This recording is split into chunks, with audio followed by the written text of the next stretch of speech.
Welcome back to Dynasty Dads, and holy shit, these past 2 days for free agency that hasn't even started yet has been keeping me from doing a lot of work while I'm supposed to be at work, and I could probably say that for everyone else that follows the NFL pretty closely. Like Monday was just back to fucking back to back to back. It was insane. And then right before we started to record, we got the news about Max Crosby, that the Ravens backing out of their deal, claiming that it is due to a failed physical due to his knee. But that might just be what they're trying to say. It's going to be interesting to see what happens because the Raiders have spent a lot of money already, sort of, that's not completely fully signed yet. And then the Ravens really haven't done anything because they haven't had the money because they were expecting to get Max Crosby. So it'll be interesting to see if any players try to back out or if they still go to the teams that they were supposed to go to. So what is your take on the whole Max deal? It's been fucking I bonkers. think it shows exactly why right before a league year,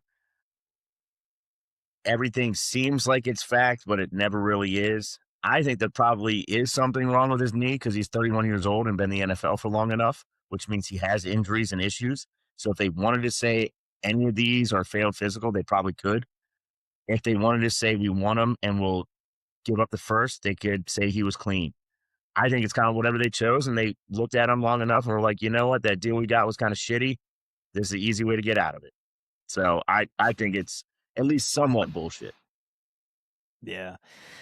Uh it's not a good look for anybody involved, especially the Ravens. But we shall see.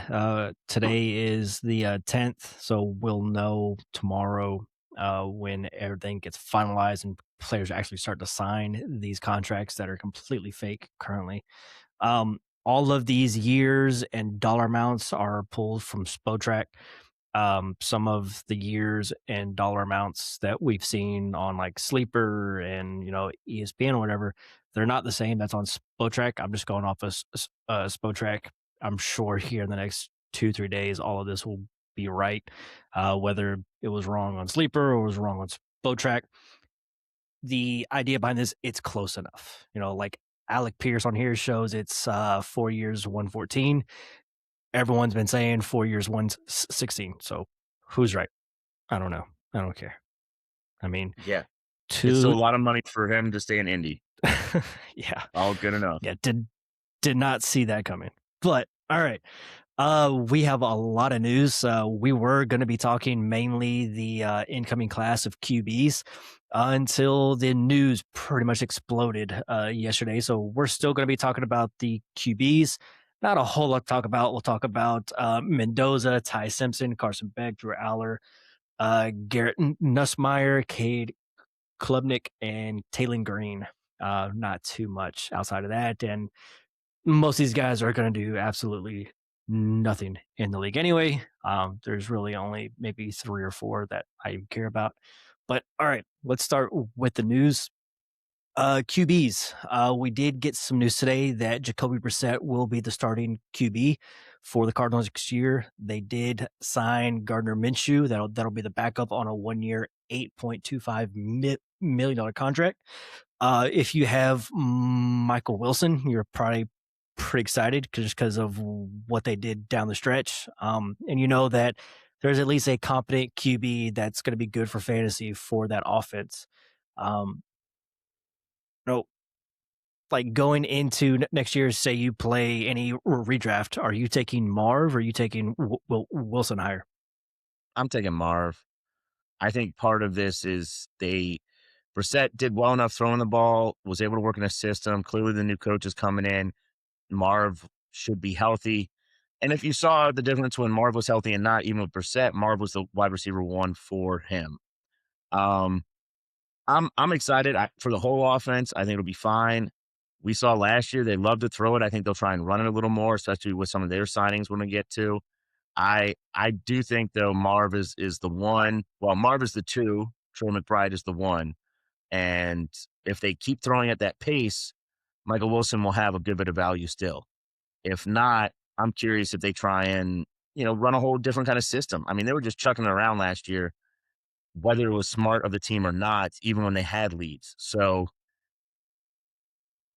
in general, I think this is probably going to be a bad team. And part of the reason I think Brissett's the starter and Minshew's the 1 year backup is I think they're probably projecting that Seattle's going to be good, the Rams are going to be good, and San Francisco's going to be better and healthy, which means maybe they finish fourth, which means, let's be honest, they might have a top 8 pick. You got a top 8 pick, you have a good chance of getting one of these highly regarded rookies. Does that always work out? No, but if you look at the draft coming out and those that stayed back, there's a lot of opportunity, right? So I kind of see it as, hey, let's have fun this year. New coach, new scheme. Try and get some of these guys that were 2 year deals so you can have them for the following year. But let's see what we got and what we have already and move forward in that way. Fair enough. Um, I mean, over all of my leagues, I own a lot of Cardinals, including Kyler that's not there no more, which I'm excited to see where he goes. But like I own a good bit of Connor, Marv, Wilson, McBride, even Trey Benson, who is now pretty much not worth much. But yeah, I hope that they keep at least the same style of offense because it was good. It was good for fantasy. I think Jacoby only won like one game, but maybe that's what they're trying to go for. Um, Moving on to the next QB, the Dolphins did cut Tua and took a $99 million dead cap hit. They turned around and signed Malik Willis on a 3 year, $67.5 million deal. Tua is now on the Falcons for a 1 year deal. The dollar amount is not out yet, but it's going to be for a league minimum, so doesn't really matter.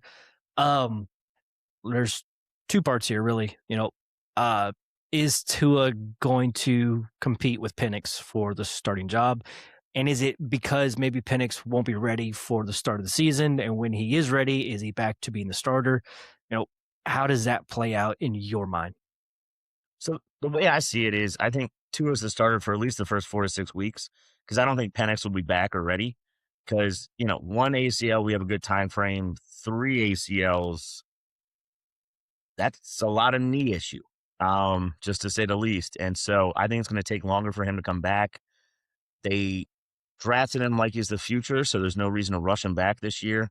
They got Tua. So I think Tua at least starts the first 4 to 6, something like that. If they have a week 5 bye, then it's probably a competition. Or maybe they just automatically switch back to Penix. But I think it's all depending on how Tua's playing and looking. If they're 3-1 some way, somehow, some miracles happen, and then they go into a bye, are you benching that starter? I don't think so. If they're 1-3, how do you not switch? Right? I think it really comes down to that. What are your thoughts on that one? Um, I agree with you. It's gonna be hard if Tua is doing well to bench him and put in Penix, but the thing is Tua gonna be doing well? I mean, he has shown before that he can be a good QB, but not of late. And was that an issue with the Dolphins? Was that an issue with the coaching there?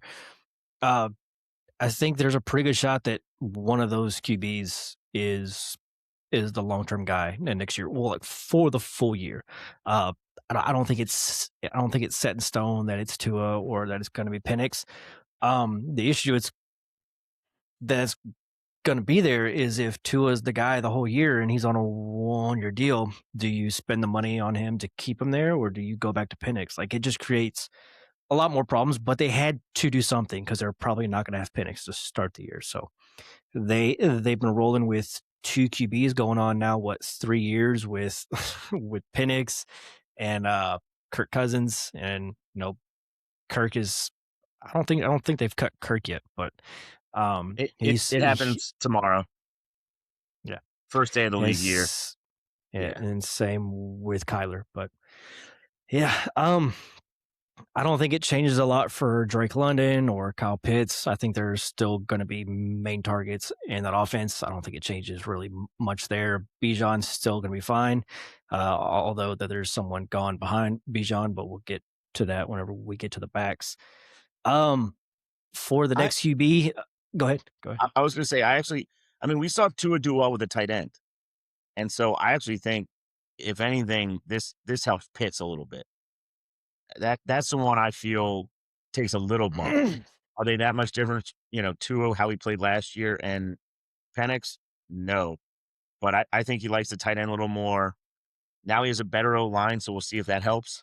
Um, and I don't, as nice as I could put it, Drake London is a bigger receiver, bigger bodied, probably better than Tyreek was last year, and slightly different. So maybe with the bigger frame could be easier to work with. So I'm a little excited about Tua more so because I think he can distribute, but I'm definitely excited. I think Pitts might have a little better year due to this. Okay. And then on the other side of this was Malik Willis, who is now the QB for the Dolphins. I was thinking either the Dolphins or the Cardinals, and the Dolphins made a lot of sense. You know, that's a lot of speed on that offense between Waddle, Willis, Achan. But what are they going to be able to do with it? I think Willis. It's tough because he's only had like 30 like actual dropbacks over the past 2 years that that are actually for a QB. Like it's not a run, it's not it's not an RPO, like it's a true drop back. And to pay someone off of that small amount of plays, I still think he's a good player, and sitting in Green Bay for those 2 years probably did a lot for him. And it's going to be exciting to see what would you trade to to get Willis, or are you even trying to get him?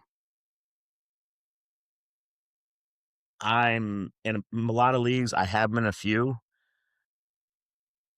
Would Or are take you a on the trade side? Like you would rather trade him away definitely. I for what? I just don't think Miami's good. And if the team's not good, even with the deal they just signed, it, to me, it's setting up for them to be poor in the division, poor in the AFC, early pick, like I just said, with like the Cardinals, and to grab one of those rookie QBs. I mean, Waddle's fine. Dulcich at tight end. Like, come on, how many teams has he been through? I love Achan, you know that. The O line is not good. Um, as much as Tua looked awful, the O line did not help him last year. And the defense isn't really that good. So like I, I I don't see this team winning a lot of games. And if this team isn't winning a lot of games, and let's say what if this team goes, 4-13 and is now have the fourth overall pick, like are they gonna pass up a rookie QB right there? A lot of No. now so much dead money is going to Tua.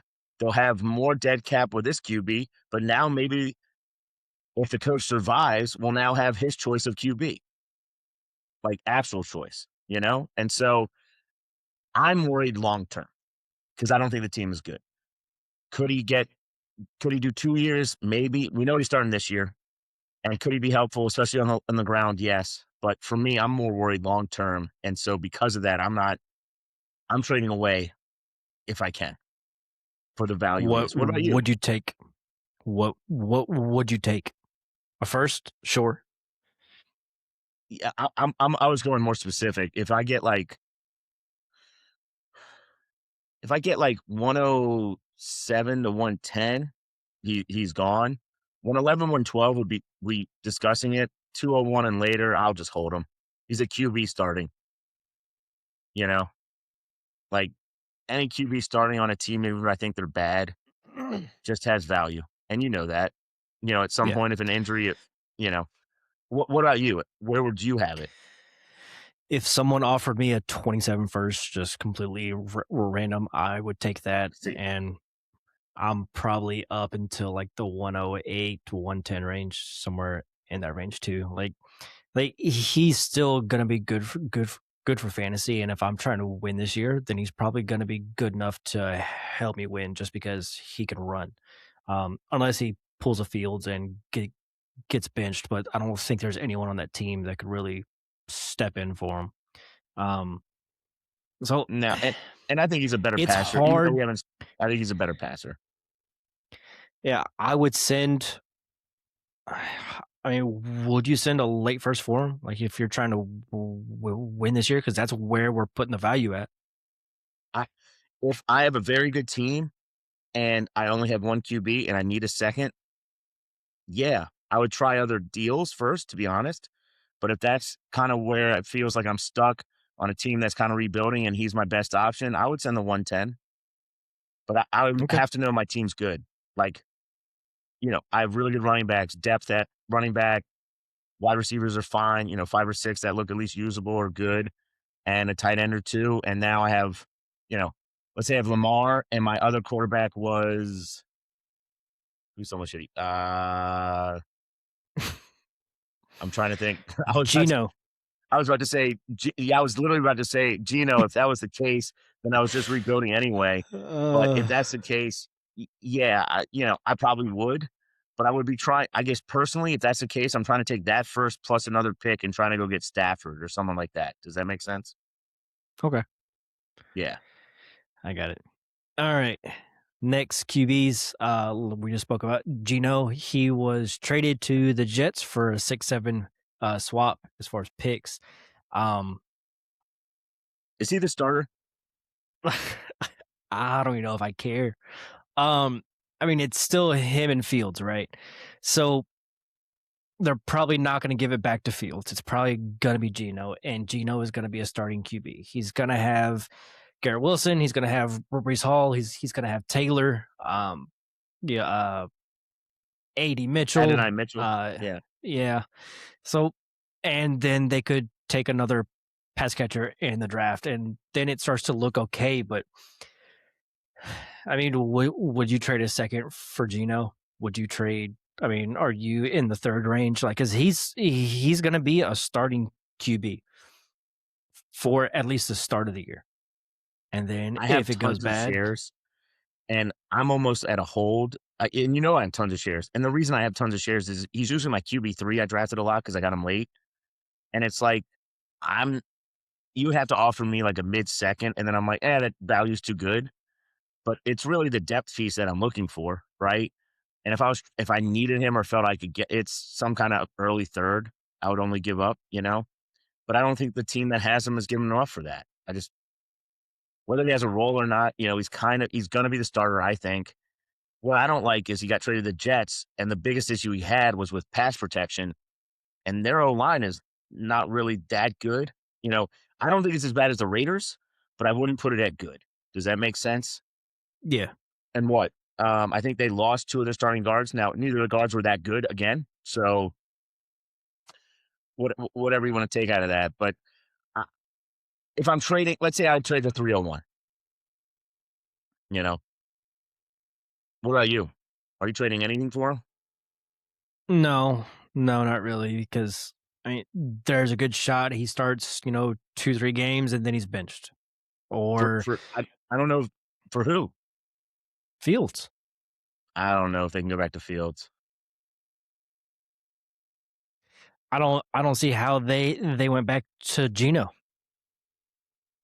Because it's the best deal they got, and they found something Ugh. for the quarterback, and they only traded a 6 and a 7 swap, so, like, who gives a shit? Like, that's why I think they're like, "Oh, this is the best op it's the best option on a quarterback that already has a deal," is my thought, without having to pay another, like, if you go pay Carson Wentz, you actually might be paying more for him than what you just got in the Geno deal.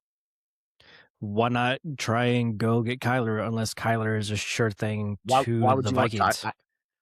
do you think Kyler's a sure thing? If you think Kyler's a sure thing, then you should have done that, but I don't think he is.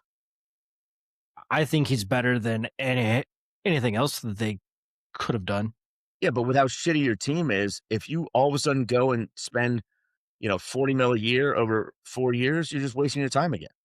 Like, to me, this Well, team is so you don't bad and have to added up sign Kyler for that because he's still getting paid from the Cardinals.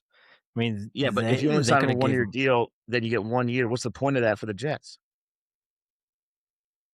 Like, to me, you gotta be smart, and I this deal works out well because you can easily go get a rookie quarterback next in the draft, right? And Gino's gonna help you get a better pick as much as I love him. With the team around him, they're not how many games are they winning? 3, 4, maybe? Like, I these are just bad teams that I think aren't gonna have are going to have really bad records, and when they have really bad records, the enticing rookie that comes out is going to look and look like filet mignon. He's going to look great coming out. Just look at who the Jets draft next year at QB and then trade for him about 4 years later when he's the backup for some team, because the following year is when he's going to ball out. That So, is one awful and two true. Um, but okay, but I let's think move you on. understand what I'm Let's saying. move Like on. I think Yeah. part of it is like as much as you can't technically sign or talk about Kyler deal, I see the Kyler deal once he actually gets released and has moved on from starting tomorrow. What if they're like, hey, you have 2 years where we don't want to pay any of your salary. So this is actually a 4 year, $89 million deal or whatever, where it's truly just a 2 year extension. But the first 2 years, we're giving you vet men and we'll guarantee the back end. Does that make sense? Like, do Yeah. something like that, and he could sign that, and it screws the Cardinals, but you made the choice to let him go. That's not their fault, you know? Yeah. Because otherwise, you're just taking money off the cap hit of the Cardinals already paying. Yeah. That's fair. Then the last two QBs, Kenny Pickett is now a Panther for whenever Bryce Young gets benched for a 4-game stretch this upcoming season. We'll see some Pickett. And then Mariota is back to the Commanders. So, which was a good fit for him. So, anybody else that you want to talk about at QB? I don't think there's anything really So, yet. if Kyler actually is true going to Minnesota, that's, I mean, I think what they're going to have to do is if they wanted to try the 1 year thing, fine, but I think they could try the couple-year deal and just front load it, like I said. The other rumor that I'm hearing now is that Aaron Rodgers hasn't committed yet to the Steelers, and so the Steelers are looking at Kirk Cousins. And so that's what I'm hearing as a rumor that I saw, that, in other words, Aaron, you gotta tell us now or we're going to get a quarterback. And if he doesn't tell him, I could see him, signing Kirk Cousins to some kind of deal. I mean, what does he expect them to do with no QB? Just wait until he decides? Like, you can't do that, man.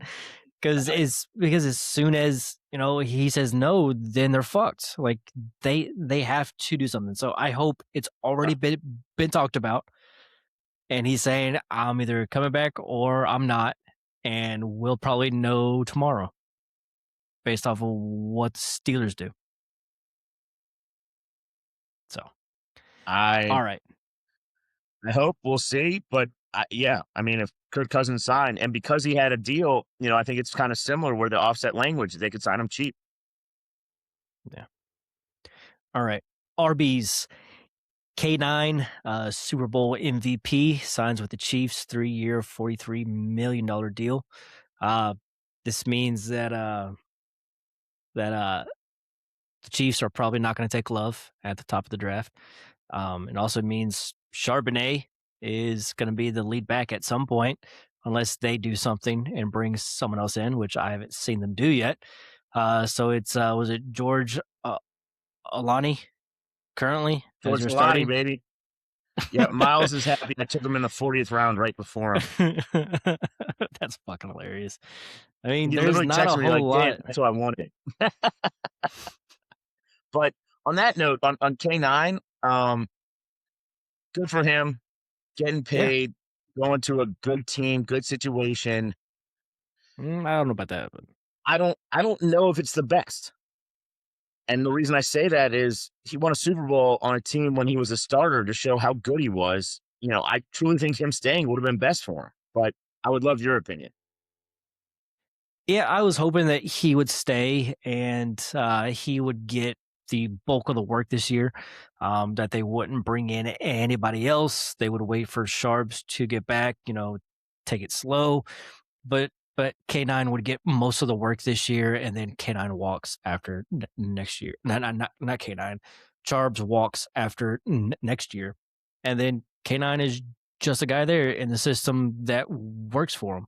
Um, but I'm happy that he got paid. There's really nobody else of note there with the Chiefs. He's going to get pretty much all the work, depending on how you feel about Brashard Smith. Um, I think K9 is gonna be, 70 to 80% of the work there, which is gonna be good for fantasy if he can stay healthy, which he has struggled with pretty much his entire career. But he's And super talented. It's a great fit. Um, and I'm just like, where do you think he's gonna go in startups after this? Because if we look third round. at the startup third round, good Oh, lord. he's. I mean, Uh, this is. He got paid, guaranteed a couple of years. At least he's flying up. Like if this is the best spot anyone could go, in my opinion, even though we both agree probably standing with his back with the Seahawks would have been the best for him. But you go the the value people have with the running back in Kansas City, especially a good one that gets there with Mahomes playing, it's off the charts. I think he's going to be third, and I'm willing to bet people will be angry if they don't get him. So he might even go earlier than that. like I'm not Like, do you taking him think he over jumps Chan? like I'm not taking him over Achan. I'm not taking him over Hampton. I'm not taking him over Cook or JT. Um, I might. so so I think JT is the one I might take him over. he probably should be somewhere around round 4, 3, maybe. I guess you're right. I mean, he went at the 7-6 in Dad's 32 startup that just ended like a week ago. Yeah. No, I think he probably is ahead of JT because who's the QB there, right? And Danny this Dimes. situation is probably better. And part of it is he does now have long term guarantee. And yeah, it Yeah. was only a 3-year deal that it was effectively probably only two that's truly guaranteed, but it still means 2 years with the Chiefs. Now, that's his value. Am I paying that? The answer is no. And I think people are just gonna, they saw the playoff run and how awesome it was. People forget how often he got hurt. I Yep. think they will. I think people will forget that. And that's something that scares me. That's fair. Um, is that all you got on K9?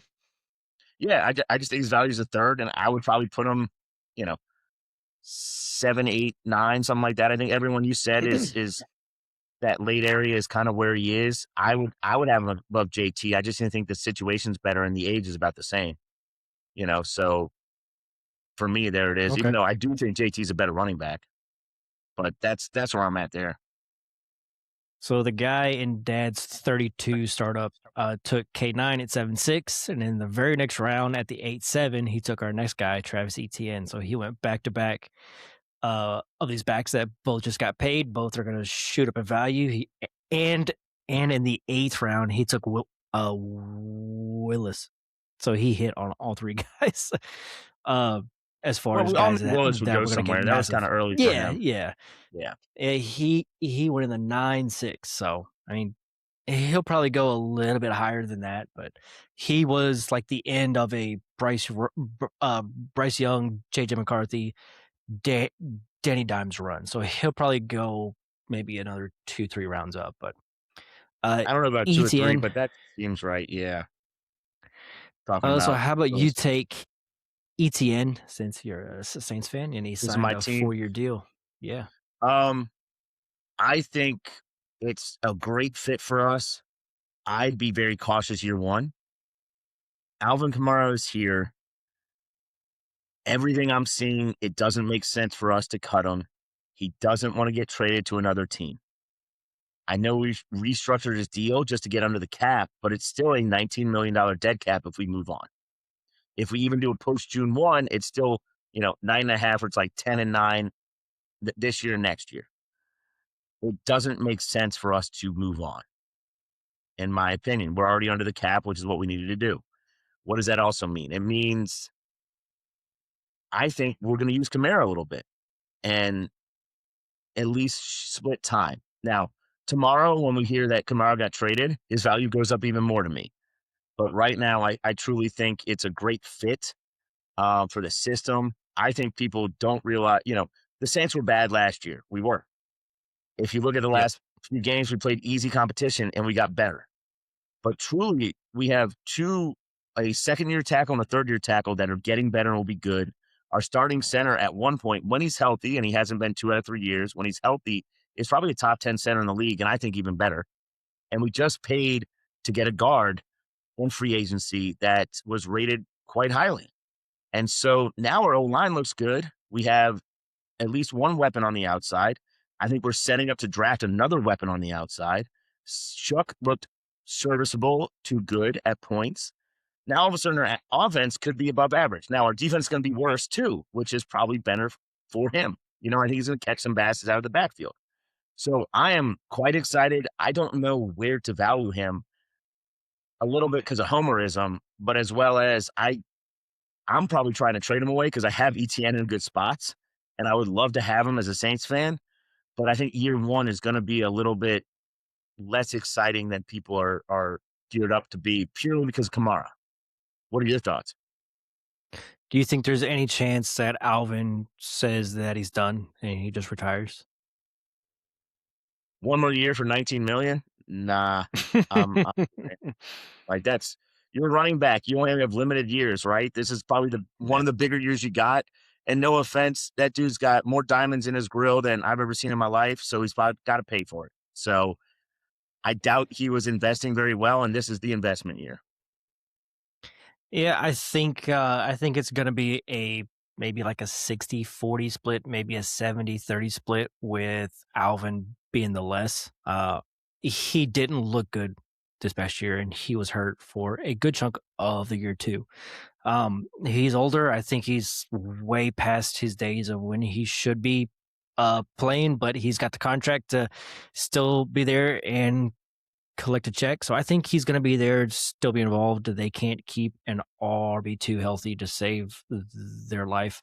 So having Alvin there, not taking as much as the work, and you have someone like ETN that can come in and take a bulk of the work, and Alvin can still come in every now and then, like on third downs, or be be the change of pace for ETN because ETN is the much more explosive athlete, especially now that Alvin's older. Um, so I think they both will still be involved. I don't think Alvin's going to do anything for fantasy. Maybe if you have him best ball, he'll score a touchdown every now and then, and you'll get a 10 to 12 point week. But for the most of it, it's going to be a 5 to 10 point week. For the most part, he'll catch two or three passes, and if he scores, you're happy. But he's not someone that I'm trying to trade for. The only and we've seen it before. The only thing I'm worried about is year one when Alvin's there. Is Alvin has a pretty good knack for the end zone when healthy. Is he the goal line back? Because ETN, we've known in the past, has been subbed out on the goal line. And is That's that fair. something that happens this year? And it's that's part of the worry for me. And Yeah. hey, if it works that way as a Saints fan and we're in the end zone a lot and we're scoring, I'm excited. But as an ETN fantasy manager, dynasty manager for year one, it's pump the brakes a little bit, in my opinion. If Kamara gets traded or decides to retire, holy shit to the moon. Yeah. All right. J.K. Dobbins back to the Broncos, 2 year, $20 million, 8 mil guaranteed, and they've come out and said that they want to draft another back from this class. So what does that say about RJ Harvey to you? Is it oh Well, shit? the Dobbins piece doesn't mean as much to me. I still think it was better if he was in a committee, almost splitting, but getting a lot of the receiving work. If they actually get I mean, it depends what round, right? If they go and get a running back in the second or third round, then yeah, it's oh shit. They admit they messed up with RJ Harvey. If it's a fifth round running back, I still like Harvey. They used a second on him. He scored 14 touchdowns. Um, I still like Harvey in this offense because I think it's pretty good. But if they truly draft another second or third round running back, yeah, you got to be scared. In Dad's 32 startup, he went smack dab in the middle of Josh Jacobs, Derrick Henry, Javante Williams. Are you taking all three of those guys over him? I'm probably not Henry. I just the age with He's gonna Henry. play forever. Well, okay, there we go. Right. If he plays forever, then we might as well take him higher. Um, Javante wore down a little bit the year. Like, I actually hearing what those names, I think it's pretty good. I like Jacobs the best out of that, but that's because I think Jacobs has the role and probably for at least another year or 2. Um, but that range isn't bad. I mean, Yeah, he still in that scored a lot of round, touchdowns. And so do they it really move on from that? I don't think they move on, but they find another piece to give more work.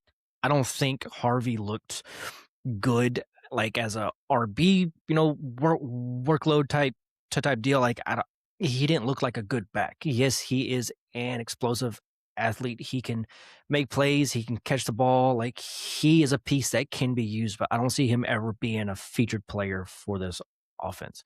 And so for Dynasty, it's like, okay, why would you invest in someone that you're not sure if you can start every week? Because if he doesn't score the touchdowns, he doesn't do anything for you. I think he'll catch 3 or 4 balls most weeks, you know, and So then like people. Alvin Kamara, No, what's funny is I think kind of a downside case that is okay, but someone you could still kinda use is almost like a Rashad White with Tampa Bay, okay. which isn't necessarily exciting, but I also think this team is better than Tampa, which could be a positive.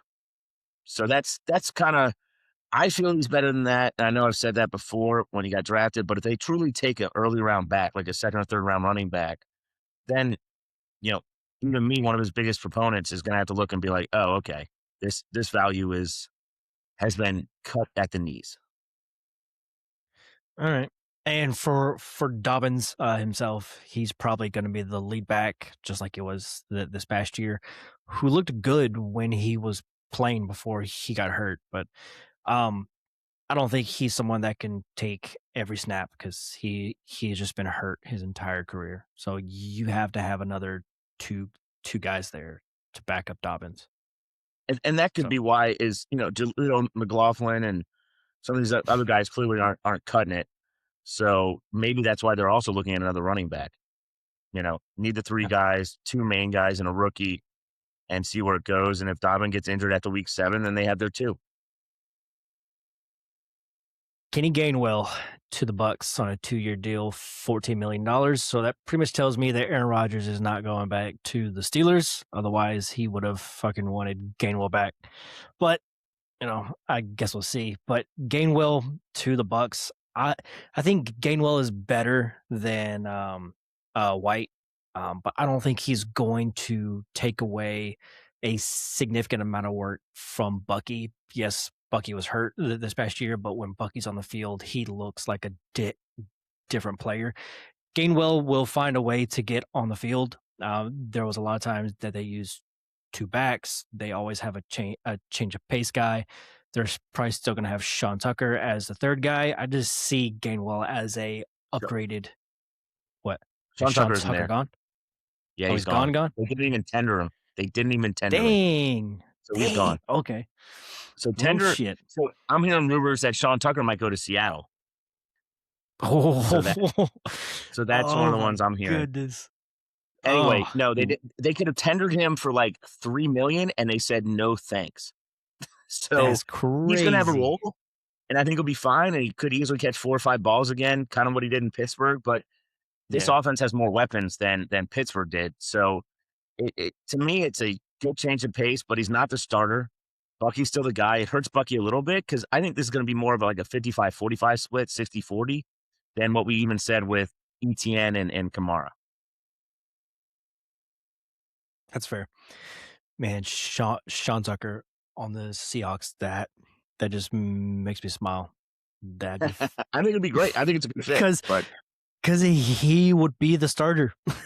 That's fucking hilarious. he would be the Oh, backup behind Helani. But yes, close enough. no, get the fuck out of here. He would be the starter. All right. All right. Another back, Tyler Algier, 2-year deal to go to the Cardinals, 12.25 million. The Cardinals also kept James Conner for one more season. This tells me that they're gonna try to be more balanced on offense and not be so pass heavy like they were this past year, which is probably smart for a team. You don't want to be passing the ball 900 times a year. Like you want to, have the defense not just immediately drop back into coverage every single play.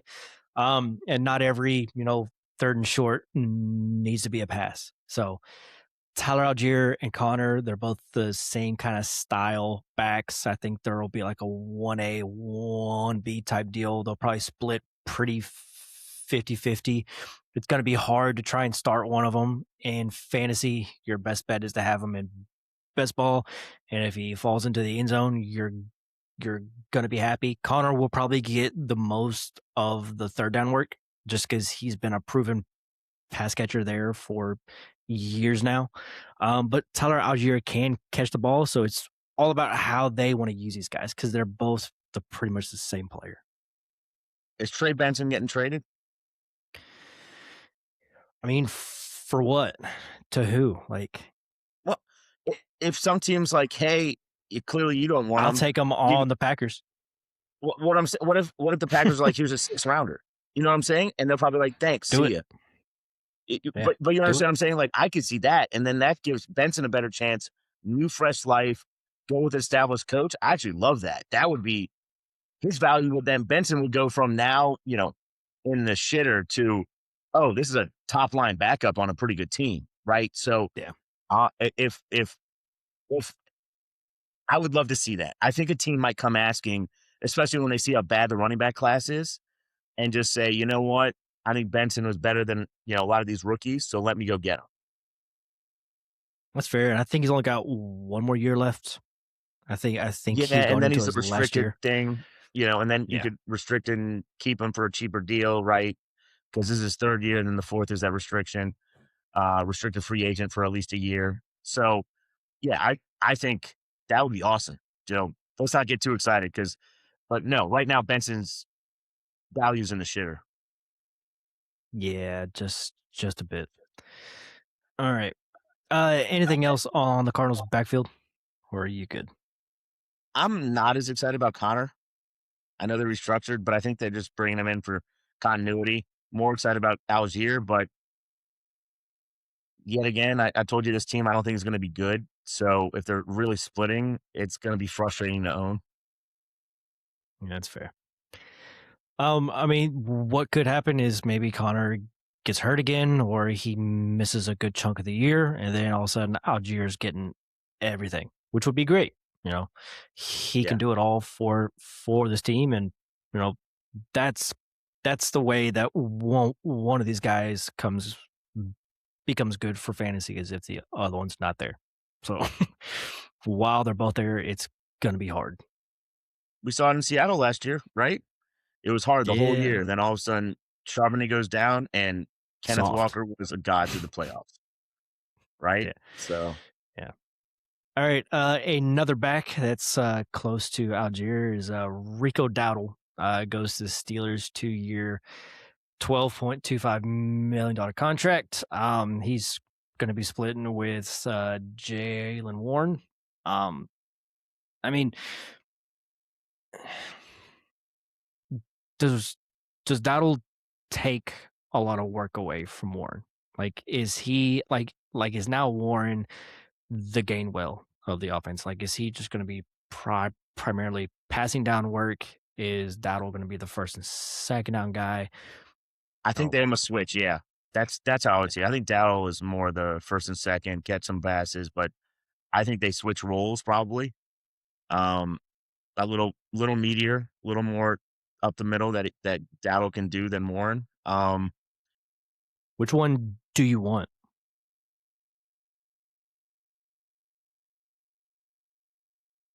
It's a new It's offense, so give me hard. Dowdle. It's a new Okay. offense, so give me Rico Dowdle. That's Yeah, the if guy they the kept the guy that same they coaches. picked. What'd you say? Yeah, it's the guy that this staff picked. So, Picked. You got it. And that's so Dowdle's probably the guy I want more.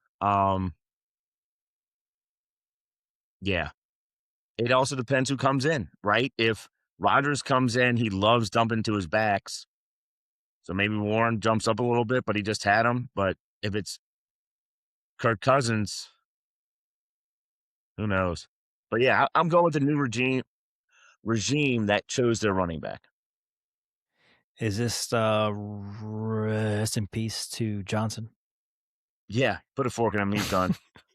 He's another guy that I'd be very curious if a team that only has smaller backs is like, here's a sixth, seventh rounder. Give me Johnson. I'll try and pull something out of it. Right?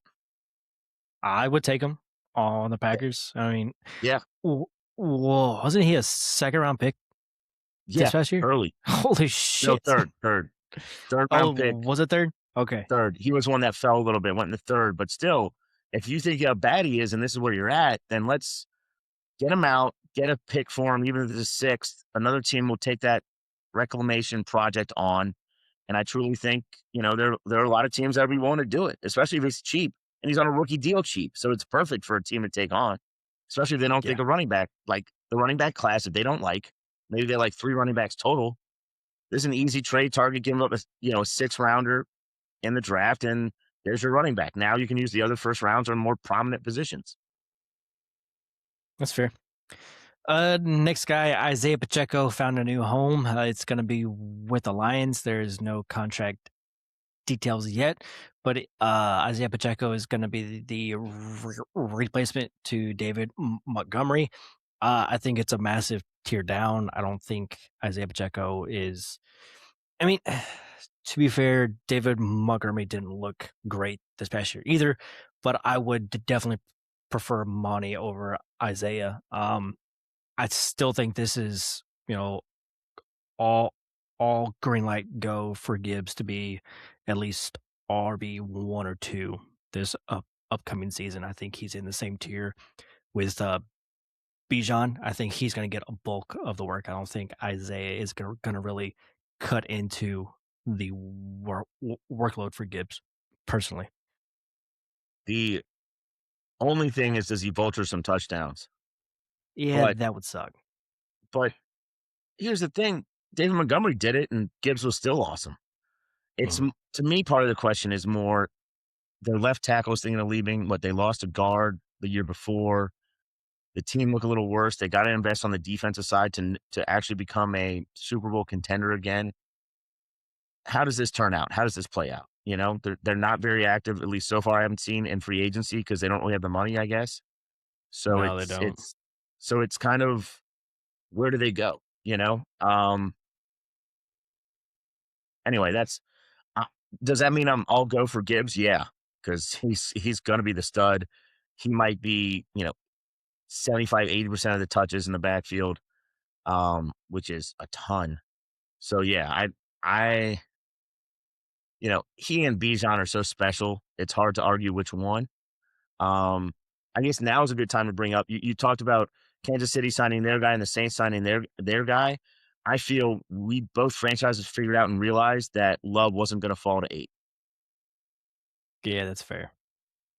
So is he a Titan? So I think so. The only So reason not is the Titans realize they can get a slightly better, they can get a DN that falls to them. I don't think Arizona gets him anymore because of signing, Algier. What's the point of that? So it's kind of the real one that would really piss you off and me get a little aggravated Giants. at is if the Titans pass and the Giants take them, like, what are we doing? What what and I'm not even a Giants fan. We are making dumb decisions. Like, you need other spots. You have, to me, two very capable running backs that are young. Scadaboo, Tracy, play that game, split them 60-40. If you want Scat on the goal line and Tracy more of the receiving weapons, you can make that work very well. Why do you need a running back at number 5? Go get one of these stud receivers. Go get Please. an offensive tackle if you need. They just re-signed their old right tackle that played pretty well. Like, go get the best safety in the league. You know what I'm saying? Like, do Mhm. something smart for your franchise that's not quite ready to compete. And as much as Love may be fun, if all you want to do is sell jerseys, fine, but it's not going to win you games. What if Love goes to the Jets? Exactly, right? Yeah, come on. Who's picking I 6 mean, again? I know so the Washington 7. Browns. The Browns. So, I So think Washington 7. That's the one that 4 and 7 4 and 7 are probably the 2. 2. And so Hopefully. it goes Washington has the quarterback, has what, a couple receivers. Who? They might well, they got Terry, and then Okay, that's 1. yeah, I was trying to think of the other and then I immediately went to Sanat and was like, "That dude's not good." And then was like, I would have "Wait, loved that. they have, McCaffrey," and it's like, "No." Uh, I'm a little You surprised, tried. like yeah, I'm a little surprised they would be, I thought they would be the perfect team for, like, Romeo Dobbs, if you ask me, Mhm. because like, you got Terry outside, Romeo Dobbs, you need some tight end help, and then you could draft this running back and have a really exciting young core on offense, right? But I thought they'd do something. I mean, anyway, we can get to that later. Alright. Last, back, Joe Mixon was finally cut by the Texans after not taking a single snap this year. Don't know what's going on with him, don't know if he's ever gonna play again, but he's gone from the Texans. Alright, let's get into some pass catchers. Wide receivers, big one off the top, Alec Pierce, took less money to go back to the Colts. So there was reports that teams offered more than what he got to bring Pierce to their team. He got a 4-year, $114 million contract. And then immediately after, they traded Michael Pittman and a seventh to the Steelers for a sixth. And then Pittman got a 3-year, $59 million contract. A lot going on there. Now Pierce is the one. Did they got Yeah, it? I'd be saying that. You know, 2 you know, 2 years ago, if you told me that he's the one for the team, I went, "Holy shit." Like, yeah, I would not have expected that, but right. I mean, what does it mean? It means I think truly he's not going to gain too much more value. I mean, I guess he will because it's locked in, but like, I don't necessarily think this is the best spot for him. He doesn't really have a quarterback right now because, Daniel Jones. yeah, who's hurt. Um, I think it gives, you know, he's guaranteed some targets because of the money and deep threats, etc. I feel Tyler Warren is there. The one that I think now gains value and actually went from, 6 feet under to now at least a little bit of life is Josh Downs, just because he's still young and now has an opportunity to showcase in the slot maybe what he can do. So that one's exciting. It's just for the first 4 to 6 weeks, he was playing quarterback. Yeah. But, okay, got it. Thanks. Yeah, Don't know. Okay. yeah, we're right. Uh, That's Joe that's the Flacco, issue. I don't know. Oh God, no. Yeah, Philip. but it just shows as much as we're excited about it, it Oh, still scares me because who's the yeah. guy there? Yeah. I know it's gonna be Daniel Jones, at least for this year, but when does he start playing? That's that's just it. You know, can you get past the first 2, 3 weeks if it's not Jones? But, going on to Pittman, would you rather have Pittman or DK?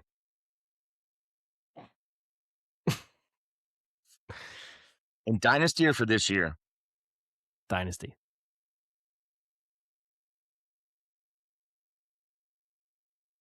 This this shouldn't be this hard.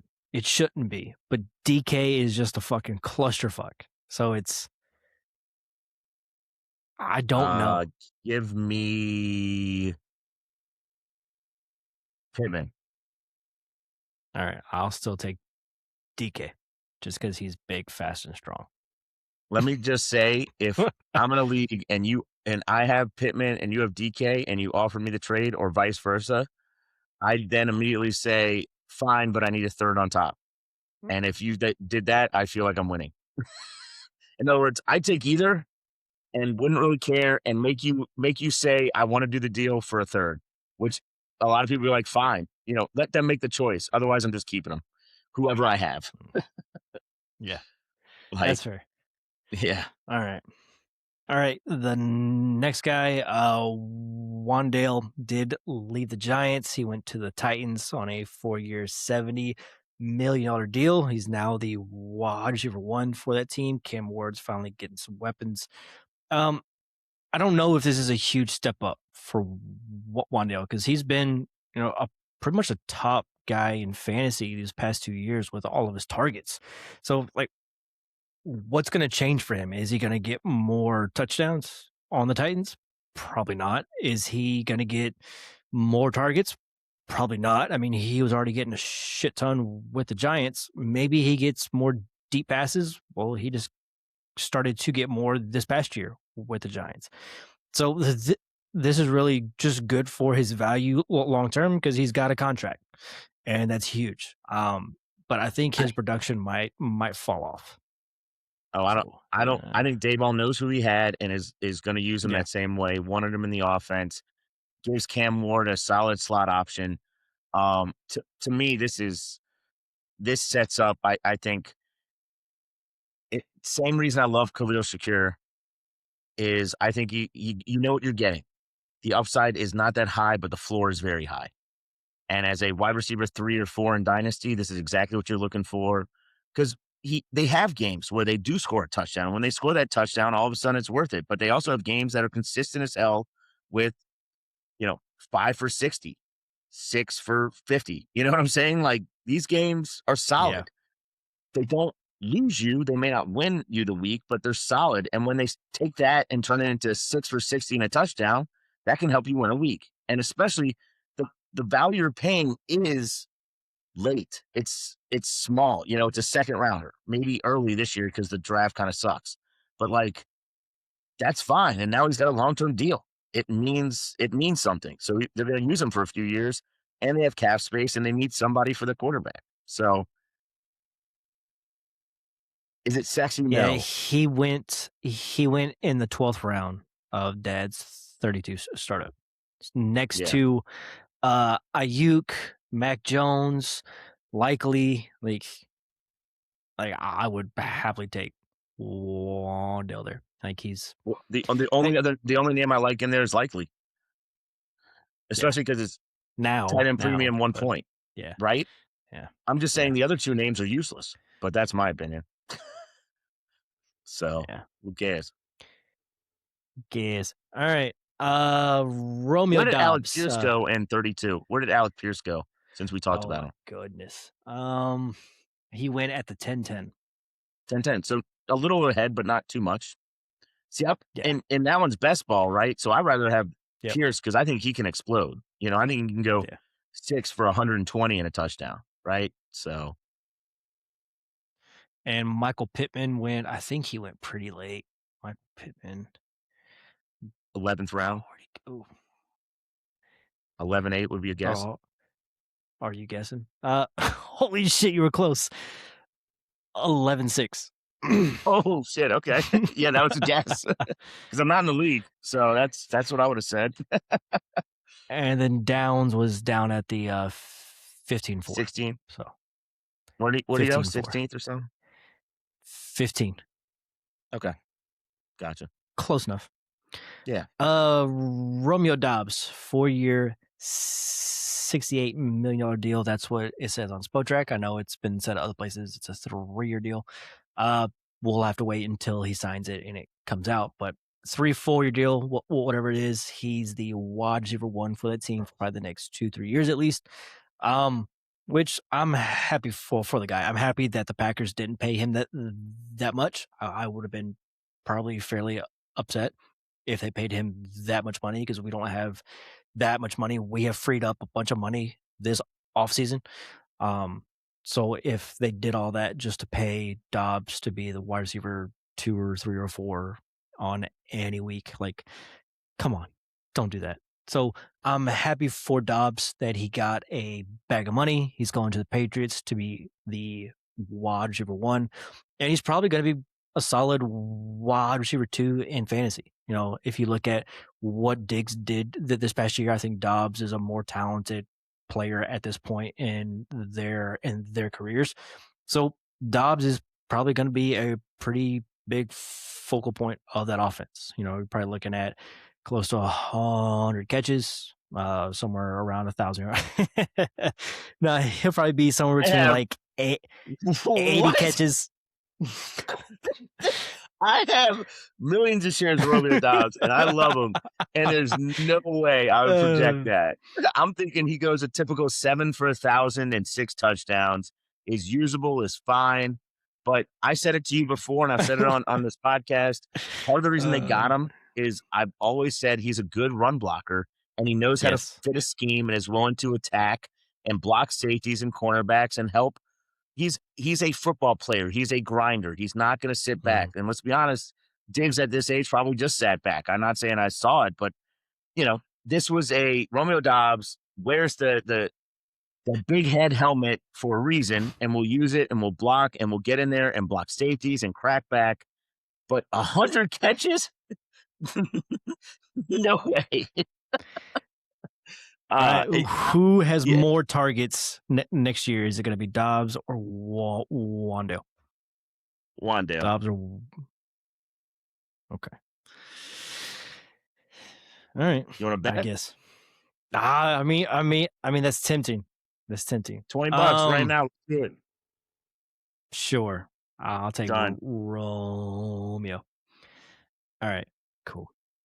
All right. Next guy, Shaheed is back with the Seahawks on a 3-year, $51 million deal. He's still going to be the wide receiver, 2, 3-ish. Does Cup stay another year? If not, then he's going to be the 2. And he's probably going to be the 2 anyway if Cup is there. He's someone that's going to be involved in other ways than just a pass catcher. He's going to be, handoff in the backfield, jet sweeps, punt returns. So this number I don't think is fully on par with what his skill is as a pass catcher, but he does have speed that's going to help them downfield, and that's pretty valuable. But he's gonna be a wide receiver, probably 3, 4 in fantasy, best case scenario. I don't think he's gonna crack the top 24. But it's a good deal for him to come back. I didn't expect him to come back once Clint left, but here he is. I thought I thought he was gonna be a Raider, Yeah. personally. Like, I thought he was gone. I thought Clint was gonna sign him. He was just gonna keep following him around. He was gonna be the guy next to Bowers. So that was my thought. I think he's a much better football player for Seattle and for the team than he is for fantasy. He returns, does a lot of the little things, not necessarily blocking, but does returns, ends around, stuff like that, that can help misdirection and help the offense stay open and keep it moving and a little bit of subtleties. And his speed is definitely a difference maker. But for fantasy, I think it's going to be tougher to trust week in and week out. If you're in best ball, I think it's great. But you got to set your lineup leagues, it's hard because he's going to have 4-point weeks. It's going to go 4, 6, 22, 4, Yep. 8, 19, and it's hard to have. Yeah. Um, the next guy, Mike Evans. It's an end of an era for him. First ballot Hall of Famer, maybe. Mike Evans is now going to be a Niner, 3-year, $42 million deal, which he's going to step right in and be the most targeted player outside of CMC this year. So, I mean, do you see Is anybody he? else that's going to be close? Like, who else? Who else? Oh, you didn't hear? He pulled his hamstring getting on the plane. There's already so many jokes about the substation and Mike Right, Evans' right. hamstrings. So Uh, if he's healthy, he's going to be the most targeted player outside of CMC. So it'll be fun. I, It'll be fine. the answer is probably yes, right? If Kittle's healthy whenever he comes back, maybe not. Yeah. it's I think it's great. I actually think it might help, and then maybe you can help mentor, you know, the other receiver. So, Who's that? um, Because it's not Ayuk. no, Juwan He's Jennings gone. is gone. I'm talking about, oh shit, I just forgot it. The white kid, Ricky. Yeah. Ricky Pearsall. Yeah. Ricky Pearsall. Like, I think he can mentor Pearsall. Juwan Jennings, I think, is gone. I think he's gonna sign somewhere else for sure. But it really comes down to where I think Mike Evans might be able to mentor him. And Mike Evans isn't a 12 target hog. He's good with 6 to 8, because he takes some deep balls and then some back shoulder fades. So I think it could be good for Pearsall to watch and learn from a true vet that can teach him, and someone to help open up the outside for him a little bit, especially while Kittle's gone. So I don't necessarily think this is a negative. I think it could help the whole offense. I think you're right. Evans probably gets the most targets, but I think in general it helps San Francisco. And the biggest downfall right now in San Francisco is I keep hearing rumors that Trent Williams is gone. Yeah, That that's they're looking to tough. trade him and ready to move on. And if that's the case, someone will come out with the true stats, but I've seen It's numbers that wild. show how much worse the offense is without him. Yeah. It's the same with Lane Johnson with the Eagles. It's the same thing. Similar. Those Yep. two guys are like they boost up your whole team so much, especially on the offense side of the ball, because you can just set it and forget it over there. And they're dominant in the run game. I mean, CMC didn't have a great year on the ground, but he got a lot of volume. But if you take that tackle off of that line, it's probably a 800-yard season.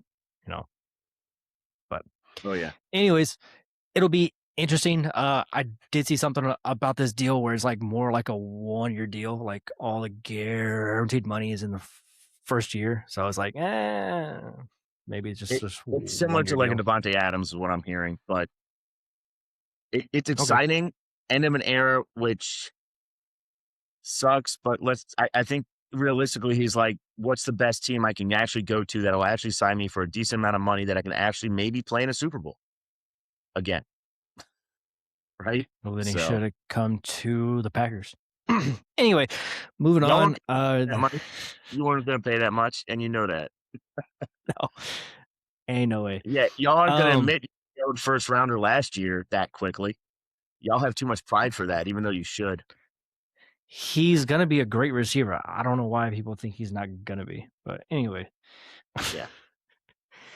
DJ Moore traded um, with a 26 fifth to the Bills for a 26 second. He gives Josh Allen a new number one pass catcher. Um, do you think he's still got it? Do you think he's going to be a wide receiver 2 or 3 for fantasy?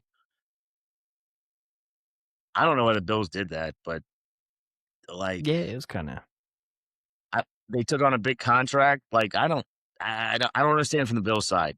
Why give up a second for that? And what we're seeing is, for me, if they would have said, "Hey, guess what? We'll take Pittman on instead and do a 6-7 swap," that would have been much better. Like bad So much ideas. better. Oh my, that would have been, oh shit, watch out. Instead, I'm like, meh, okay. And then they would have kept their second and drafted a guard or D line because those guys are getting older. It sucks the way it happened for them, but I guess good luck. I'm not as excited.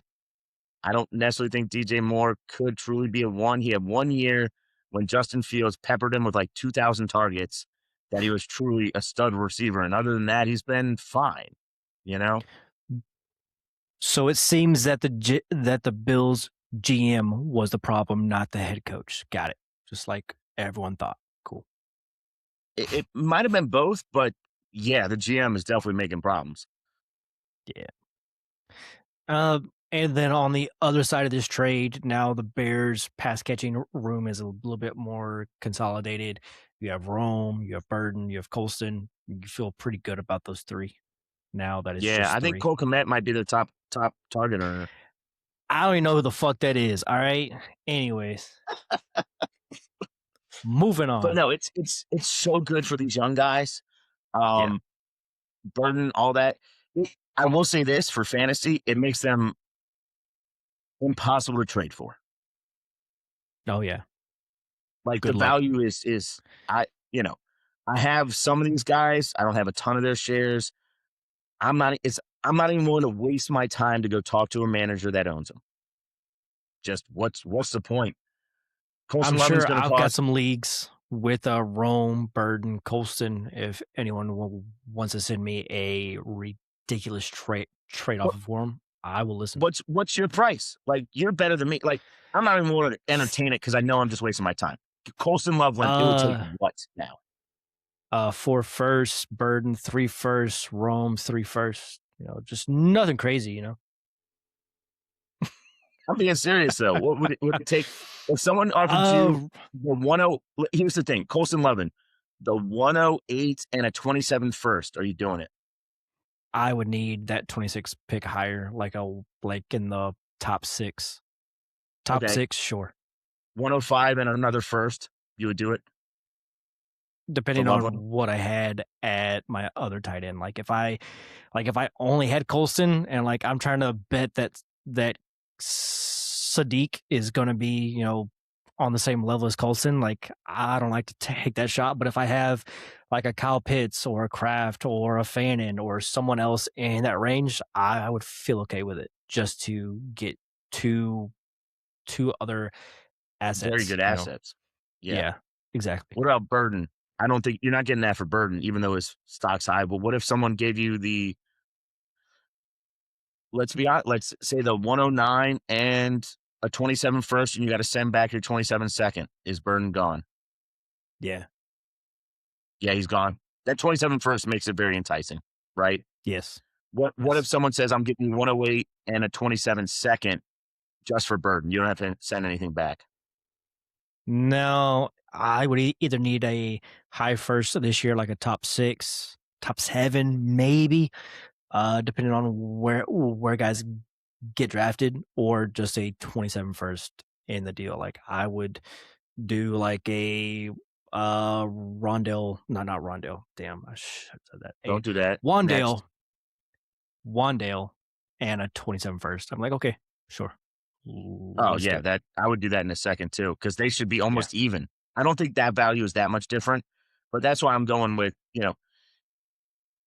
so you need it earlier first. If someone gave you the 106, so just outside those top 5, that should be in a tier. So the next guy, so you have the top choice and a 27 second. Is Burden gone? Yeah. And now let's go to Rome. I think this is important, so let's keep talking about it. If Rome, do you have Rome above where do you have Rome in that pecking order? Like value wise, would you want the least for Rome, or do you need the most for Rome, or or in between?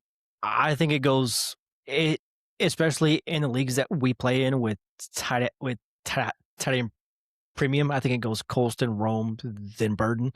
Okay, Personally, so I would want an early pick, and then a 27 first for Rome. So but that's what you asked for he's Loveland. So yeah, maybe would you so take he's right 107 in a behind first? Colston. So what about like 107 in a first? You might do that, probably so. Yeah, yeah, Okay, but it just shows the value. That's part of why I'm not yep, even talking about it. Like yeah. that's fine. I'll take what I have. I'm not trading for it. As much as I'm excited, I'm not willing to I mean, do it. it's I'm not tough. willing to I jump up. mean, in Dad's 32, Colston went at the 211, Rome went at the 511, and Burden went at the 611. A lot of 11s. And and now with DJ Moore gone, I think Rome probably goes up maybe a round or two, and so does Burden. So you're looking at Burden in like the fourth, fifth. You're seeing Rome in probably the third, fourth, and then Colston stays in the second. Yeah, 211 is. I don't think Colson's going up from there. Like no way. No, Um, but I do think, let's say Rome's now end of the third, and probably Burden is probably now early fifth. That would be my guess. fair enough. Fair enough. All right. Diggs cut by the Patriots. You can probably drop him in fantasy. He's Probably gonna almost. go to jail. But, and then the next guy, I mean, it's kinda went back and forth with BTJ. Is he getting traded? And then they come out and said, "No, we wanna keep him." And then I saw another report this week, well, maybe we're open to talking about trading him again. So there's a possibility here within the next week he gets moved. Like, where would you wanna see him go, and what do you think it would cost?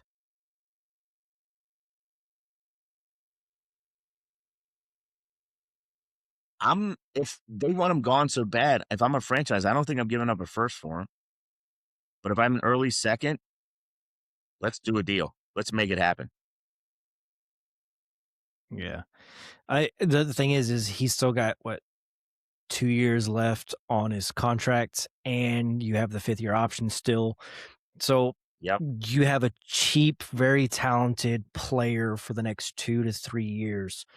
Um, so it's probably gonna cost a lot. Well, that's the question. How much does it cost? And the reason I say that is if the Saints, we have like the 39th pick, 38th pick, something like that. If we came to them and said, "Here's this pick for BTJ," I'm all in for it. We can think about BTJ with Alave, with a new offense, with a new running team. I think it's perfect, but I don't know if they're willing to accept that. My guess is yes, because they just paid two receivers, but I could be wrong. Yeah, I mean, would you be happy if they sent that high second for BTJ? As a Saints fan, Yeah. yeah, I'm in because that means we don't I have to thought use the so. 107. It means we don't have to use the 108, excuse me, on a receiver, and we can go get a DN, which we really need, or a That's fair. cornerback. And so for me, the second round is where I was hoping we take a receiver anyway. And I know BTJ is better than Surratt or Concepcion. In my opinion, BTJ is better than that if we get the best out of him. Now, here's the other thing, he's an LSU guy. The Saints never get LSU guys. So the hype will be for any Louisiana fan that's from Louisiana, the hype on BTJ if it comes to the Saints is going to be it's going to be ridiculous. Like, oh, finally, they got an LSU player that's pretty good. Like, it's going to be nuts. Sweet. All right. Yeah. How about some tight ends? All right. Uh, Isaiah Likely, 3-year, $40 million deal with the Giants. Rest in peace, Theo Johnson. I mean, he's still there. He's still going to be playing. It's just I don't think he showed enough this past year to say that he needs to be the guy going forward. Well, and that's what this Um, says. The real question is, since Wandale's gone, don't you think he turns into a lot of two tight end sets? yeah, And and that's kind of what I think happens. And hopefully, and so with yeah, that, I think it plays off pretty well of each other. Like Theo yeah, still might catch hopefully two or three they balls, take where Likely catches five. yeah they take a wide receiver early, in the first, and then you have that wide receiver, neighbors, the two tight ends, and then obviously the best back in that backfield, Cam Scatterboo as the main guy. Uh, but I think that would be a pretty good offense. I think people would be excited for that offense, something that hasn't been said in quite some time. I If they're seriously about thinking of getting one of the receivers, that's smarter, in my opinion, than going to get Love. So I hope they do that. If not, you know, they could they could truly use secondary help. They're losing some. Do they take the best safety in Smith? Do they take O line and say, hey, we needed help. We just resigned our tackle, but we really need internal help, but he's old. You know, it's kind of what it is, but I'm with you. I think either way almost. And especially if they take a receiver, that offense is gonna gain a lot of steam. And Jackson Dart's gonna start going end of the first round in startups. Whoa, really? I mean, Look where he he's went in end 21. of the second. Yeah, he's in end of the second, and Dad's 32. So, And in 31, I and think he went 2-1. damn, okay, yeah, it's pretty funny in this draft. I mean, we'll get into it when we do the start review, but only 2 QBs went in the second round. One went at the first pick, and one went at the last pick. So it went Joe Burrow at 201 and Dart at 212, and no other QBs were taken. There was a bunch Who in the went third. 101? Who went 101? Was it Bijan? Bijan, yeah, Okay. yeah. There was 5 QBs in the first: Josh Allen, May, Caleb, Daniels, and Jackson.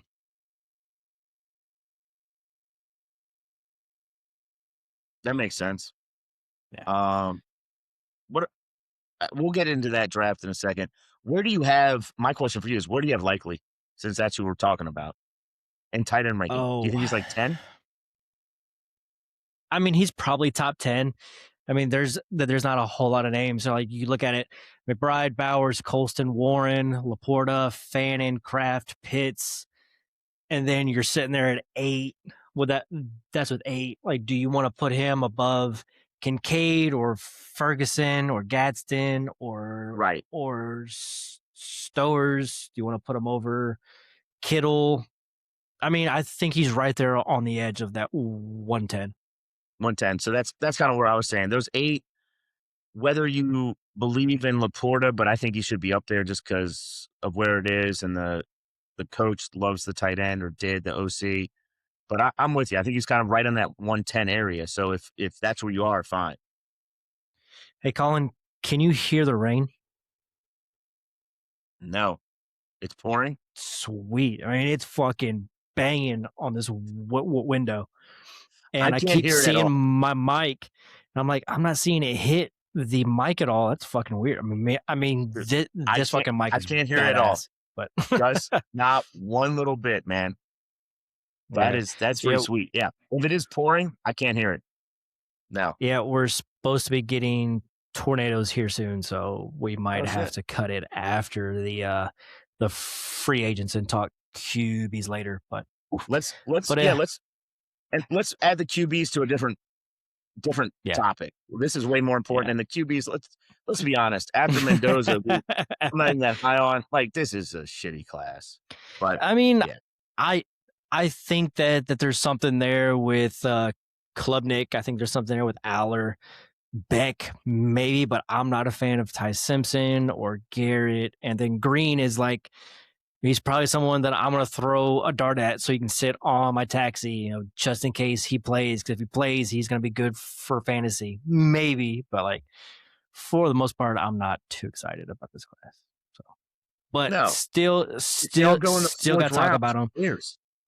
I mean, I still watch, anywhere from 4 to 5 hours of tape on every single one of these guys. Some guys more, but like it's still like I still want to talk about them. But Hey, let's stay at tight ends. yeah, let's get back to it. Uh, Kelsey back to the Chiefs on a 1-year deal, 12 million. I don't care. I really don't. Like, where's Do you he? even put him in your not dynasty, but just let's say redraft, or if you're in a dynasty and you're going for it, is he even worth having as a tight end 1? Or are you hoping more of I a don't. flex? I would hope that he's not my tight end 1. If I can send like a 4th or a 3rd to get him as my tight end 2 or 3, then sure. Like if I'm gonna push for this year, if I can get him as my tight end 2 or 3, fine, great. I'm hoping that he's not my tight end 1. Gotcha. No, I agree with you. I think that his usage will be less, and I truly think when I say less, I mean, yeah, he's gonna be active and he'll play, but I think they're really gonna baby him and just say, "Hey, last year we didn't make the playoffs. Kelsey, this is to try and win another title, and we need you in the playoffs." I don't think they make it, but I guess we'll see. When they go Can I 2 and go back to 3, back years? uh, I'm sorry, Miles. But no, we're not it sorry at don't look all. good. It don't look good. Um, I mean, they could get Love and they throw him the ball, 100 times, and he gets 1,000 yards on the ground. You know, 20 touchdowns and like there's nothing to go around, which would be great, for but I don't think Love gets to the Chiefs. But I Well, mean, don't forget they who just took else? K9. Why would they take Love? Come on, man. Oh yeah, that's right. We just fucking talked about that. But like who else do they fucking throw the ball to? I mean, Rice is gonna be in prison. Xavier's not Good. not shown that he can really do anything. Who else? Who else? Noah Gray hasn't shown anything. It's feeling more and more like they might be a team that takes either Sadiq or one of the receivers. And if Yeah, that would push him high up. Like, would oh, that wide receiver tight end jump to the second pick?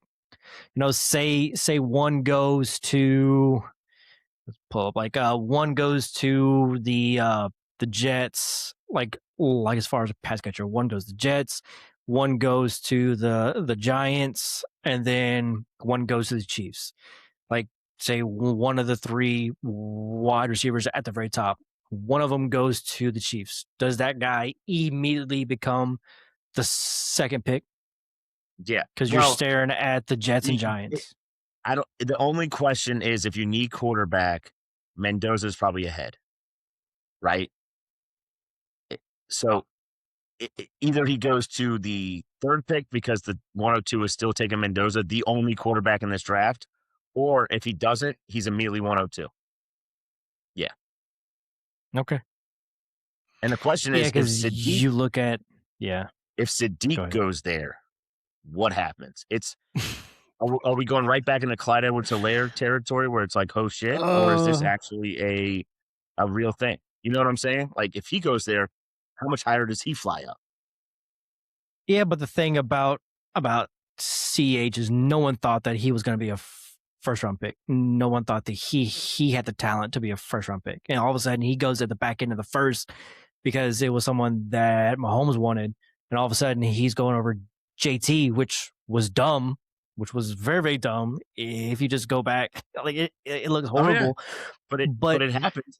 but but Sadiq at least has the profile and is already projected to go that high. You know, Yeah, but he was projected to go like 106, 107, 108 in rookie drafts. Does he jump to 103? I wouldn't fault anybody that did. Yeah. We'll just put it like that. Like you're attached to Mahomes for the next, at least 4 or 5 years while Mahomes is still playing. You're gonna be the main pass catcher for that team, or you will at least get the chance to. Um, as long as you don't go to jail, like he should. I think there's a fair argument that if the Chiefs take a pass catcher, whether it's a tight end or a wide receiver, they should be either the 102 or 103, depending if you need a QB or not. And to me, it also says volumes about Rice and how much they think he's in the future plans. Yeah, that's fair. Because shouldn't they have paid him already?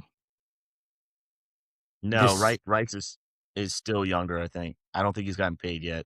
I think he has one more year, but this may have been the year to get paid. yeah, but I don't think they're gonna pay him. So, No, all I mean, right. yeah. Next tight end, Kate Otten goes back to the Bucks, a 3-year, $30 million. Um, I mean, it's still a bit crowded there. You still have Igbuka, you still have Chris Godwin, you still have McMillan and Bucky, and Kate Otten hasn't really ever like commanded a large portion of that passing game unless everyone else was hurt. So he's a solid tight end 3-4 for your roster. If you got him, do you feel any different? Next. All right. Greg Dulcich, back to the Dolphins. 1 year, 3.25 million. Somebody's got to catch the ball. Somebody I, does. I'm more excited about Dulcich, and it's purely because Otten's the fourth or fifth option in any play set, right? With if you include the running backs out the backfield, in my opinion, where Dulcich could be second or third option on some offensive sets, and they started to use him more. Like Waddle's probably one, Achan's one or two, and then Dulcich. So I've taken him late in a lot of startups recently, and I feel good about it because yeah, someone's got to catch, and hey, who knows? He at least has upside. Otten is limp noodle shit. Let me go pull up where he went. Uh, did did you take him in Dad's 31? I Do think you so. remember? I think so. You want me to go look? Where'd he go on 32 or he hasn't? 32. I'll look in 32. How about that? You look in 31. Okay. I mean, 32 was a pretty deep draft. There was people at the very end like, But it was why are we also still one drafting? full point tight end premium, right? Yes, yes, it was. Uh, Darren Waller went in the 24th. Greg Dulcich, 31 to Crankbait. Shout out Crankbait. Doesn't look like it got him, which means Damn. You fucking fraud. that's 100% true. Let me see. Let me pull it up. Let me see where he went. Draft results. Now I feel bad. Oh, that's also the league I draft. I know why I didn't take him. I had too many tight ends. Really, in the fucking 30th round, you're like, I can't take him. I've got too many tight ends. Get the fuck out of here. I don't believe that. You know what? I'm just gonna That's a very search. true comment. That's a very true comment. Let's see. I'm So tight ends. Oh, we went in the 26th round, which is actually kind of early. to But Zaire. if you go there, Yep, who'd I get that round? 2604. Yeah. Oh, dude, I got Hatfield that round. Fucking fraud. It's true. Joe Mixon went ahead of him. Oh God, dude, you should see some of the Um, names that went ahead of him. That is ugly as shit. Alvin Kamara was in the 21st round. Yeah. Rashad White went in the 17th. Okay, we need to get back on track. Um, Smart. Dude, I got Geno Smith in that league. Print the shirts, baby. what round he go? 22nd. Same here. And then where did Brissett go? What round did Brissett go? Oh man, he went in the 16th round. He went kind of high. I feel like. I got Brissett in the 17th.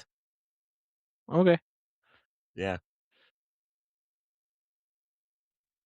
that's not bad value. All right. Nah. You added some offensive lineman changes. I feel it Yes. is still important, so go for it. So yeah, I'll run down this list. Tyler Lindenbaum, who a lot of people are already talking about, went to the Raiders, a 3-year, $81 million deal from Baltimore. So I think two ways it helps. Mendoza coming in, it's going to have a reliable, good center. Helps pass blocking and run blocking, so it should help Genti as well. And it's someone hopefully Mendoza can bond with. So it hurts Baltimore as well. So it hurts Derrick Henry a little bit and probably Lamar. We'll see what they do or how they make changes there. But I'm excited for the Raiders and some of their offensive skill positions. One of the other ones I want to talk about is David Edwards, who is a guard from Buffalo that actually the Saints signed. And I know that's a homer pick, but by PFF, he was ranked the 19th best guard. So one of their weaknesses was left guard, who I think we probably rated in the bottom 10, now is a top 20 guy. So that's a huge deal to pair him with a top 10 center and two young tackles that are both pretty good. I think the offensive line for the Saints is coming together. But it also hurts Buffalo a little bit, who had a really good O-line that were blocking, as you saw, blocked well for James Cook last year, as well as helped protect Allen. So it definitely is kind of a downgrade for them. One of the other ones I need to bring up is Tyler Biadasz, who is the center that the Chargers got. He was the 11th ranked center. They got him from Washington. So now the Chargers go from the 40th ranked center to the 11th. So, I mean, it couldn't get any worse, but it actually seems like it might be a positive on that offensive line for them with the tackles coming back. So, even more good news. Now, it hurts for Washington losing the continuity they had with Daniels. So we'll see. Hopefully they can pick someone up or draft someone. And then the last one I really wanted to bring up was Isaac Ciamolo, who is going to the Cardinals on a 3-year deal. And like I said, the Cardinals may be bad this year, but clearly he'll help them next year. He was the 12th ranked guard by PFF, and he's leaving Pittsburgh. So might be a little downgrade for Pittsburgh, but it could really help, the new Algier slash Connor backfield as well as Brissett a little bit in protection. So these are 4 offensive linemen I wanted to bring up just because I think they were on the better side of the rankings and that helped the offensive line and could really improve slash be a big loss for some of these offensive lines. You have anything to say about them, Gus? Uh, what else do the Raiders have to do on that offensive line for you to pick Genty over Love, or is it not? Or is it not going to happen? No, I think my guess is they brought back, let's say Miller comes back and then they get Orlando Pace with maybe Alan Faneca to come back, and then they get a couple more Pro Bowlers. Then I think, maybe I'll talk about it. Maybe it's even then. All right, so it's just not gonna It's happen. not Got it. happening for me. It's not. All right, and And that's I and that's when I Love think goes it's to the fair. Titans. Oh man, I'm I'm pretty worried that Love goes to a team where everyone's bummed out. But thing is he still a good player? So like, if you were like me and you were concerned and you had the first overall pick, would you go ahead and trade him on the hype and try to get like a Hampton plus? Would you try to get, who else is out there? Let me pull up another. Would you maybe try to go get like a Walker plus plus or a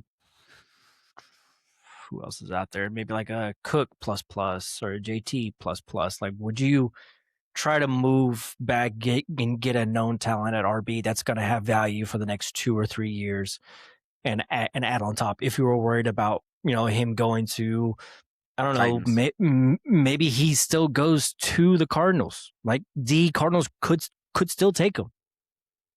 Franchises are dumb. They're not that dumb. I mean, if he goes to the Titans, like, is that a good team? Is that a good No, offense? I think that's We just probably where saw he goes, and it's probably the Genty. worst situation. It's probably the worst situation. But for me, I just think Love is more special than Genty was, personally. Um, if if someone gave me a deal of like Hampton plus a 27 first, Love's gone. As much Okay, as I love him, I've been trying to get it. He's gone. But I don't think people are doing that. I think if you have Hampton, you're hoping he plays better and improves. I you asked would I trade? Yes, but the plus would have to be pretty big. okay. What if it was like Hampton and then the 106?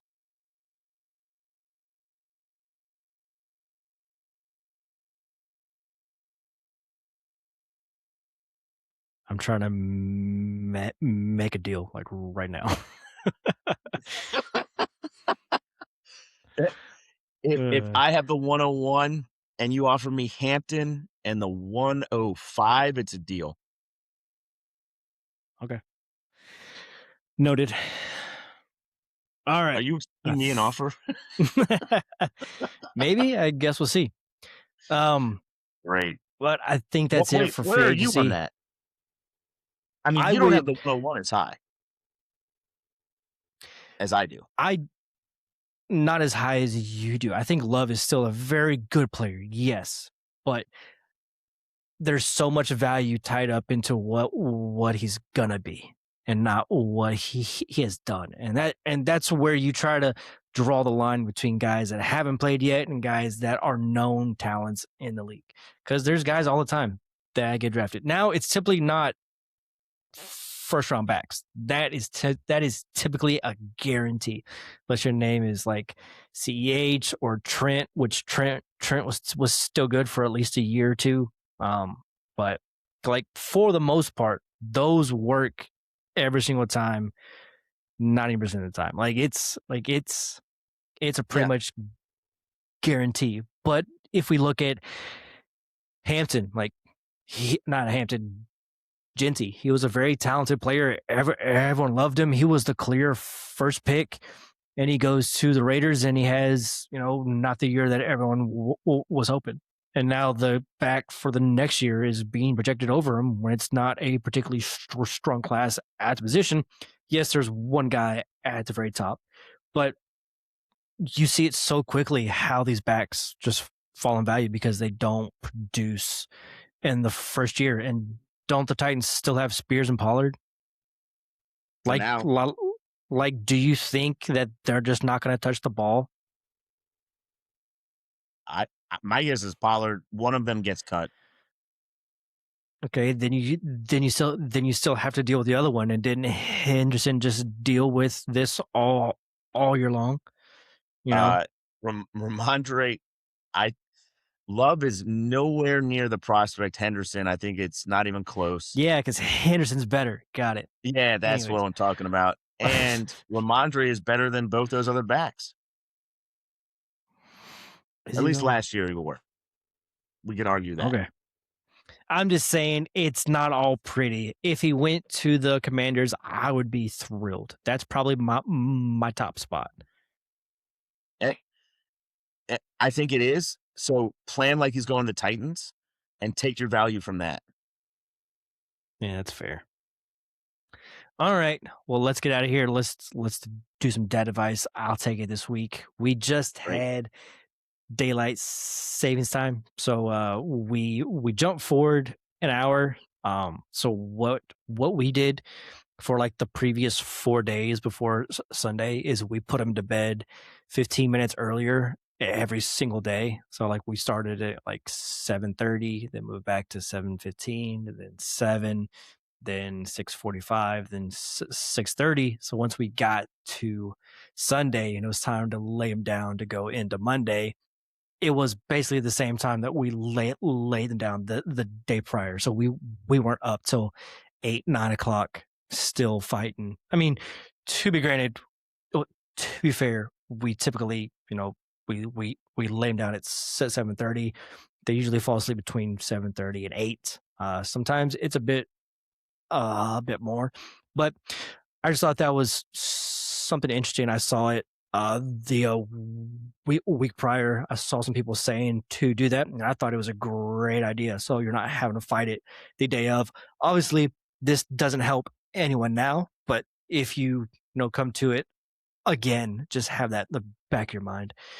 Did y'all do anything crazy, or did you say, "Hey, take your fucking ass to sleep, just Yeah, we go to did that bed"? second part. And then if we needed to, like, a couple nights he did okay. Then one night he was like, I'm staying up late. And it was like, here's some melatonin. And we went on from there. Different strokes for different folks. I got it. All right. Called Advice to Survive. But great episode, Go to man. Really enjoyed Yep. talking these with you. And I'm happy we went in some depth about fantasy, and Yep. dynasty and where it's at. Cause that's, as much as these moves are fun, we had a lot of thinking of trades, etc. So I really appreciate this episode. Yep. And tomorrow is actually the official day of of all this could maybe be finalized. And I'm interested to see what happens since this trade got turned back with the Raiders and Ravens, if it affects anybody else. Hopefully it doesn't. And it's just all right, Raiders and Ravens, you got to eat shit now. And I hope it doesn't affect everyone else, because then this whole episode was for nothing really. But Right? I like where a lot of these guys went, and I don't think it's going to change a whole lot. Maybe Isaiah likely comes back. Maybe the center comes back to the Ravens, but I doubt it. I mean, that would be hilarious because the center went to the Raiders. So it would be like, Yep. hey, get F fucked you twice. twice. Yeah. Oh, that'd be brutal. Anyways, all right, let's get the fuck out of here. Thank you, Colin. Sounds good, bud. All right. Thanks, man.